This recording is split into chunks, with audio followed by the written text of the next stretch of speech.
when we come back to where the Prophet ﷺ was born, as we did in Medina, to connect ourselves back to the Prophet ﷺ. You know, it is known today as Maktabatu Makkah al-Mukarramah, which literally means the library of Makkah al-Mukarramah, because maybe they don't want people to think or to know. I once came with a group from America and we were visiting one of the mutawwi', because we used to have a lot of people here. When you come to visit, they will come talk to you, tell you, what is this, why are you coming here? And when they ask me, what do you do here? I say, what do you do here? They say, no, because I saw you here. I said, I don't have the right to come here? They say, yeah, no, but people, they come here thinking this is the place of the Prophet, but that's a bid'ah, you know, we don't have any proof. I say, are you really serious about what you're saying? He said, yes. I said, then when you go back home, respectfully to your dad, tell him, I want you to take back your laqab, your name, because I'm not your son. He says, that's too many. You're cursing me. I said, no, you're the one cursing us. You believe that your dad is your dad because your mom and maybe the doctor said so.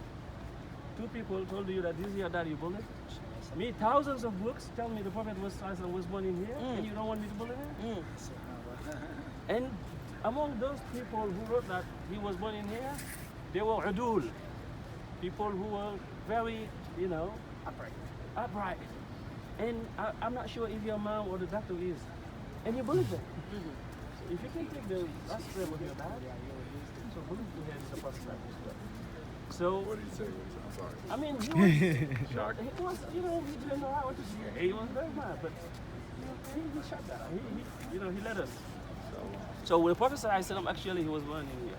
So the scholars were talking to Sha'ba because this is the area, and most likely this place, because it has been recorded in many books of our great scholars, alhamdulillah.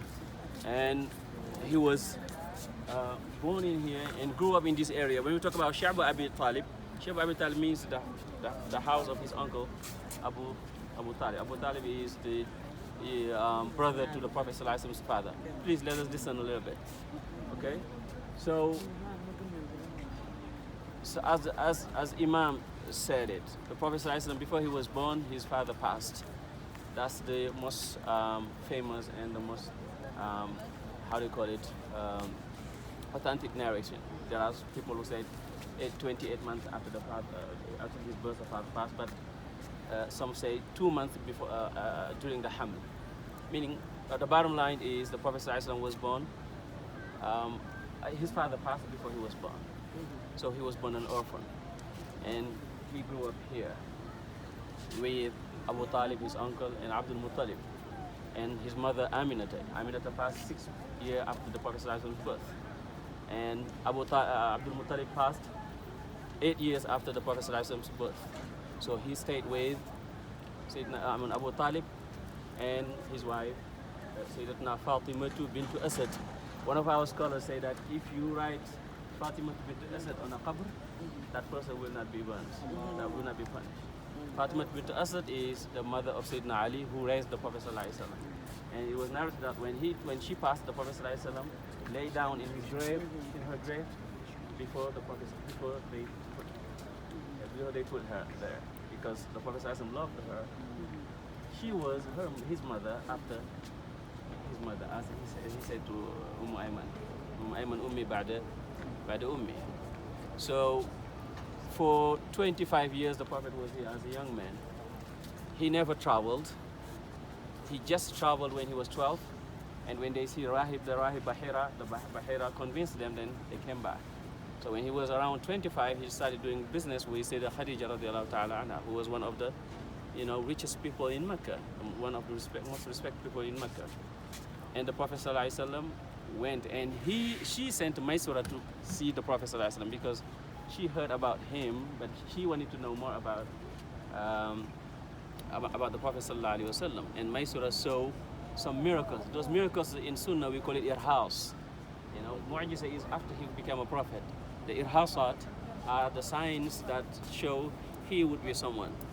As one of the poets say, وَإِذْلَالٌ, the Shaykh like poetry, وَإِذْلَالٌ بِعَيْنٍ فِي هَجِيرٍ فَإِرْهَاسٌ لَهُ كُلَّ الْعُيُونِ. So anyway, he married Sayyidatuna Khadija radiallahu ta'ala an.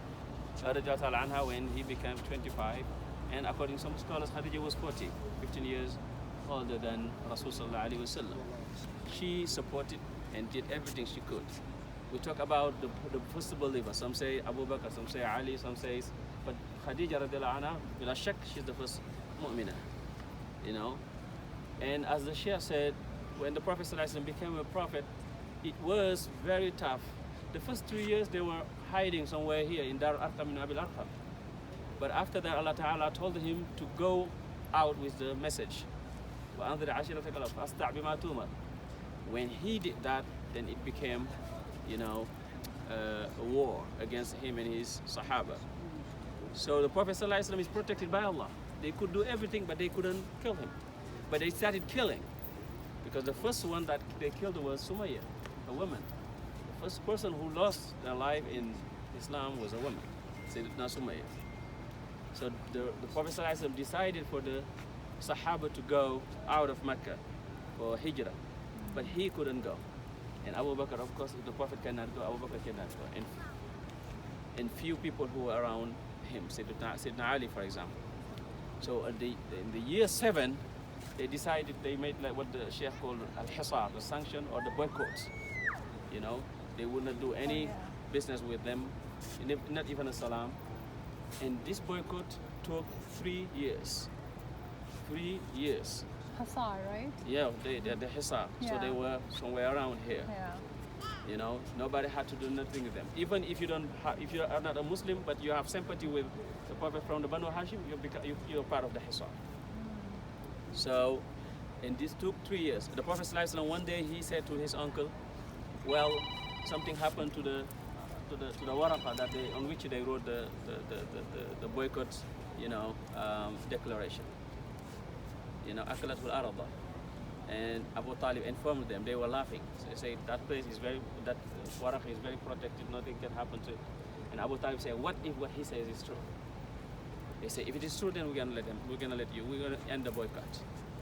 So they found that the waraqah was eaten by the Arada, and they end the boycott. But by the time they end the boycott, Abu Talib was so sick and tired. Sayyidina Khadija likewise. You know, 8 months after the ending of the boycott, according to Hajj Malik, you know, both Khadija and Abu Talib died in one week. And that was when the Prophet ﷺ became 50. That's called Am al-Hisar. So, Am al-Huzn, sorry. And then the Prophet ﷺ went to Taif. You know what happened to Taif. You know, he met with Abdayalil, Mas'ud, and Habib, the chieftains of Taif, and they harmed him. As Imam Mouhamed said, that whatever happened to your life, go back to the life of the Prophet ﷺ, you will find a way to be patient. You will find a way to get out of it. You know, for those of us who don't have our parents now with us, the Prophet ﷺ never knew his parents. Never. You know, some people have difficulty with their children. The Prophet ﷺ lost all of them when he was alive, except for Fatima.